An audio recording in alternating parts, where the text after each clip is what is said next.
Let's check his advantage over the line as we start the last lap. You can forget about Fabio Quartararo. He's been untouchable today. Topped FP3, topped FP4, took pole position, and it looks like he's going to take back-to-back wins here then. Last lap started. Mir, a 10th just over behind Pecco Bagnaia. Franco Morbidelli desperately trying to hang in there as well on that 2-year-old Yamaha. Bagnaia, he's got the power underneath him, but he's going to come under intense pressure here. Mijn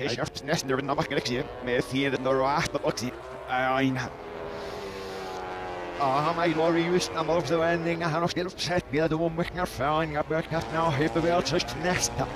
I am. This starts at all. Now there's a new abscap. Yes, the cultural. This is what was. Oh, fear fest was here, fear fest was. Yeah, the door is just now.